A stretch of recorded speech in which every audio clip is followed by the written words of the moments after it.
अस्सलामुअलैकुम वरहमतुल्लाहि वबरकातुहू। मुअज़्ज़ज़ नाज़रीन व सामीन किराम, उम्मीद है कि खैर व आफ़ियत के साथ होंगे।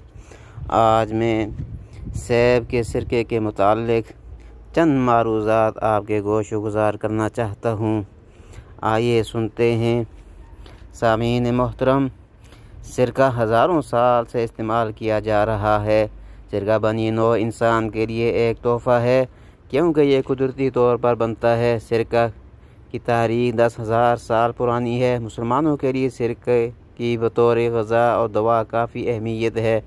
इसका ज़िक्र हदीस में आया है। हज़रत जाबिर बिन अब्दुल्लाह रज़ी अल्लाह ताला अन्हु रवायत फरमाते हैं कि नबी अकरम सल्लल्लाहु अलैहि वसल्लम ने फरमाया, सिरका कितना अच्छा सालन है। हज़रत उम्मे हानी रज़ी अल्लाह ताला अन्हा रवायत फरमाती हैं कि हमारे घर में नबी करीम सल्लल्लाहु अलैहि वसल्लम तशरीफ़ लाए और पूछा कि क्या तुम्हारे पास खाने के लिए कुछ है। मैंने कहा नहीं, अलबत्ता बासी रोटी और सिरका है। फरमाया कि उसे ले आओ और घर कभी गरीब न होगा जिसमें सिरका मौजूद है।